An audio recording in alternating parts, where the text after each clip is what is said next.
আমরা খুব সম্প্রতি দেখেছি যে বাংলাদেশে ইসলামী ঘরানার যে রাজনৈতিক দলগুলো আছে তারা খুব করে চেষ্টা করছেন যে কিভাবে জোট করা যায়, একসাথে হওয়া যায়, একটা ব্যালটে মানে ওনাদের সবার একটা ঐক্যবদ্ধ হওয়া যায় কিভাবে। তো এই যে নির্বাচনকে সামনে রেখে তাদের এই জোট গড়ে তোলার বা ঐক্য হওয়ার যে চেষ্টা, এই চেষ্টা আসলে কতটুকু সম্ভব হবে বলে মনে করেন, বা এই জোট কতটুকু কার্যকর বা টেকসই হবে বলে আপনি মনে করেন, বা আদৌ সম্ভব কিনা? দেখেন, বিষয়টা হচ্ছে ধর্মীয় দলগুলি ঐক্যবদ্ধ হোক, জি, একত্র হয়ে ইসলাম প্রতিষ্ঠার কাজ করুক, এটা আমাদের দেশের বিরাট একটা সংখ্যক জনগণের আশা আকাঙ্ক্ষা। জনগণ চায় যে ধর্মীয় সংগঠনগুলি একজোট হোক। কিন্তু দুর্ভাগ্যজনক সত্য কথা হচ্ছে এই, নানান ধরনের আকিদাগত মত পার্থক্য, ফেরকাগত দ্বন্দ্ব এবং এদের স্বার্থের দ্বন্দ্বের কারণে আজ পর্যন্ত ধর্মীয় সংগঠনগুলি এক কাতারে আসতে পারছেন না। ইতোমধ্যেই কিন্তু ঐক্যবদ্ধ করার প্রক্রিয়া, প্রচেষ্টা, ঐক্য প্রক্রিয়া বলে অতীতে বহুবার হয়েছে। আমরা এখন নয়, আগেও কিন্তু দেখেছি। আমরা দেখলাম চিরবৈরী চরমনাই পীরের শাসনতন্ত্র আন্দোলন, জামাত ইসলামী, সারা বছর আমরা দেখেছি একদল আরেক দলের বিরুদ্ধে, এক কথা চিরবৈরী।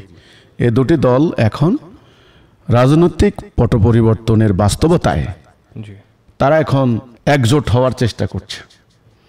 এটার প্রধান কারণ আমি যেটা বলবো, তারা জানে যে দলকে তারা বিতাড়িত করেছে, আন্দোলনের মুখে তাড়িয়ে দিয়েছে বাংলাদেশ আওয়ামী লীগের জনসমর্থন বা তাদের কর্মী সমর্থক কি পরিমাণ আছে সেটা এখন এই অবস্থায় বলা মুশকিল হলেও তার একটা চাপ অনুভব করছেন যে আওয়ামী লীগের মতো এত বড় একটা দল তারা যদি কোনো রকম আবার কামব্যাক করতে পারে, প্রত্যাবর্তন করতে পারে, তবে এই ধর্মীয় সংগঠনগুলির পরিস্থিতি ভয়াবহ হয়ে যাবে। এই প্রথমত তাদের একটা রিস্ক ফ্যাক্টর তারা মনে করছেন, ভয়, আওয়ামী লীগের প্রত্যাবর্তনের ভয়। কারণ তারা আন্দোলনের পরিপ্রেক্ষিতে কি করেছেন বা কিভাবে বিরোধিতা করেছেন বা কি ধরনের কি হয়েছে সেটা ওনাদের তো সকলেরই জানা আছে।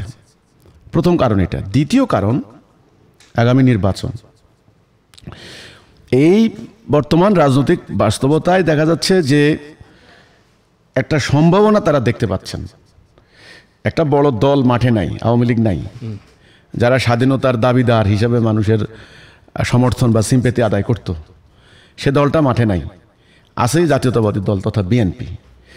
এখন বিএনপিকে যদি মোকাবেলা করতে হয়, বিএনপির যে জনসমর্থন, একেবারে তৃণমূল পর্যায়ে বিএনপির যে সাপোর্টার, গ্রামগঞ্জের লাখো লাখো মানুষ যে বিএনপির সমর্থন করে, এটা অনেকটা অ্যান্টি ইন্ডিয়ান সেন্টিমেন্টের হিসেবে কাজ করে বা অ্যান্টি আওয়ামী সেন্টিমেন্টের একটা প্ল্যাটফর্ম হিসেবে কাজ করে। যদিও অনেকে বিএনপির নীতি, আদর্শ, কর্মসূচি অনেকে জানেও না, শুধু এটুকু বুঝে ভারতের বিরুদ্ধে বা আওয়ামী লীগের বিরুদ্ধে বা অ্যান্টি গভর্নমেন্টের একটা সেন্টিমেন্ট হিসেবে কাজ করে। যাই হোক, তো এই বিএনপিকে মোকাবেলা করার মতো তাদের এককভাবে কোনো দল তারা মনে করতে পারছে না। এবং তারা ভাবছে যে আগামী নির্বাচনে যে অন্তত ক্ষমতায় যায় আর না যায়, শক্তিশালী বিরোধী দল হিসেবেও অবস্থান করতে হলে আমাদেরকে ঐক্যবদ্ধ হওয়ার চিন্তা করতে হবে। তাহলে এদের যে এই ধর্মীয় সংগঠনগুলির মধ্যে যে ঐক্যবদ্ধ হওয়ার যে চিন্তা ভাবনা বা প্রচেষ্টা বা যোগাযোগ প্রকাশ্যে অপ্রকাশ্যে, এটা আমি বলবো যে নির্বাচনকে সামনে রেখে এটাকে আপনি বলতে পারেন নির্বাচনী জোট।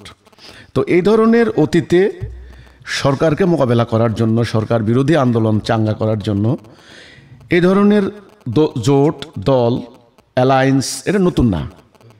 এই জোটটা আপনি বলতে পারেন, গতকালকেও একটা বিবিসিতে সংবাদ আসছে, প্রতিবেদন করেছে বিবিসি, যে এটা কতখানি ফলপ্রসূ হবে, কার্যকরী হবে। আমি মনে করি এই জোট টেকসই জোট নয়। এই জোট শুধুমাত্র নির্বাচনী বৈতরণী পার হওয়ার জোট। এটা কোনো ইসলাম প্রতিষ্ঠার অভিপ্রায়ে জোট নয় যে আমরা ইসলাম প্রতিষ্ঠা করব, আমরা এখন আর দল মত ফেরকা বিভক্ত থাকবো না, আমরা সমস্ত কিছু ভুলে গিয়ে এক আল্লাহর জন্য, ইসলামের জন্য আমরা একাকার হয়ে গেলাম। না, হবে না। কেন? কারণ ইসলামের খাতিরে যদি ঐক্যবদ্ধ হতে হয় ইসলাম প্রতিষ্ঠার জন্য, তাহলে তাদেরকে প্রথমত একজনকে তাদের নেতা মানতে হবে, যে একজন আমাদের নেতা, একটা কর্মসূচি আমরা মানব এবং একটা নির্দিষ্ট লক্ষ্য আমরা ঠিক করব এবং একটা আকীদা আমরা সবাই মিলে পোষণ করব। এই যে একজনকে নেতা মানা, একটা লক্ষ্য ঠিক করা, একটা কর্মসূচি যেটা আল্লাহ রসুল দিয়ে গেলেন সে ঠিক করা, সেই সিরাতুল মুস্তাকিমে সবাই চলবো, এটা হবে না। কারণ প্রত্যেকে যার যার দল নিয়ে স্বতঃস্ফূর্ত আনন্দিত যে আমার দল শক্তিশালী, কম নাকি। চরমোনায়ের ওনারাও মনে করেন ওনাদের যথেষ্ট লক্ষ লক্ষ অনুসারী এখন বর্তমানে, আমরা তো কম না। জামাত শিবির তাই তারা মনে করছেন তাদের দলও অনেক শক্তিশালী, কোনো অংশে কম না। ঠিক আছে, খেলাফতও মোটামুটি তাদের সঙ্গে সঙ্গে আছে। তো ওই হিসাবে প্রত্যেকটা দল, তাদের নেতৃত্ব, তাদের দলের কর্মসূচি আলাদা, নেতৃত্ব আলাদা, তাদের লক্ষ্য উদ্দেশ্যেরও ভিন্নতা আছে, আকীদাগত তো তফাৎ আছে, সেটা আমি প্রথমে বলেছি, মাসলা মাসাইলগত, শরিয়াগত অনেক আছে। তো এই যে ইসলামের স্বার্থে, ইসলামের জন্য এত বড় কোরবানি করার যে ঐক্যবদ্ধতা, এটা কিন্তু নাই। আবার বলছি, নির্বাচন সামনে, বিএনপিকে ট্যাকেল দিতে হবে, নির্বাচনী বৈতরণী পার হতে হবে। এই জন্য সকল ধর্মীয় সেন্টিমেন্টের যে ভোটগুলি, ভোটারদের মধ্যে তো বিরাট একটা সংখ্যক ভোটার ইসলামী ভোট ব্যাংক হিসাবে গৃহীত। তো এদের কথা হলো এই সব ইসলামপন্থীদের বাক্সে যেন ভোটগুলি আসে। এই জন্য ওনারা এখন বর্তমানে পিআর পদ্ধতি নির্বাচন চাচ্ছেন, মানে প্রপোর্শনাল রিপ্রেজেন্টেটিভ যাকে বলা হয়, রিপ্রেজেন্টেশন, প্রপোর্শনাল রিপ্রেজেন্টেশন, এইটা আনুপাতিক, সংখ্যানুপাতিক প্রতিনিধিত্ব, এটা এখন চাচ্ছেন। মানে টোটাল ভোট যদি ওরা 1% পায় তাহলে 3 জন এমপি হবেন, আমি যতটুকু বুঝি আর কি, এটা হলো হিসাবটা। তো এই হচ্ছে কথাটা। তাহলে এই জোট ইসলাম প্রতিষ্ঠার জোট নয়, এই জোট নির্বাচনী বৈতরণী পার হওয়ার জোট। কাজেই এই জোট আবার ভেঙে যেতে পারে, সামান্য স্বার্থের এদিক সেদিক হলে এই জোট ভেঙে যাবে, জোট থাকবে না। অথবা অন্য তাদের প্রতিপক্ষ তো আছেই, তারা নানান ধরনের প্রলোভন দেখাবে, নানান ধরনের পদবীর লোভ দেখাবে। এই লোভের ঊর্ধ্বে উঠে আল্লাহর জন্য আমি একজন নেতাকে মানব, আল্লাহর দিন প্রতিষ্ঠার জন্য, এই জোট সে জোট নয়। কাজে এই জোটের কোনো ভবিষ্যৎ নাই। হ্যাঁ, যদি কোনো রকম নির্বাচনী বৈতরণী পার হয়ে কিছু আসন পেয়ে অথবা সরকারও গঠন করেও ফেলতে পারেন, বলা যায় না, এটা জোয়ার উঠতে পারে, কিন্তু এই জোট থাকার সম্ভাবনা ক্ষীণ নাই। কারণ এখানে সবার লক্ষ্য এক নয়, উদ্দেশ্য এক নয়, কর্মসূচিও এক নয়। এই জন্য এই জোটের ভবিষ্যৎ আমি দেখি না। কিন্তু জনগণের আশা আকাঙ্ক্ষা আছে, কিন্তু জনগণ চায়, জনগণ বলতে ওই জনগণ না, ইসলামপন্থী জনগণ যারা ইসলাম চায়, ওরা চায় যে ধর্মীয় দলগুলি এক হোক। কিন্তু ওনারা আসলে এক হইতে পারবেন কি না ওই অর্থে আল্লাহর চাওয়া মোতাবেক, সেটা যথেষ্ট কনফিউজড।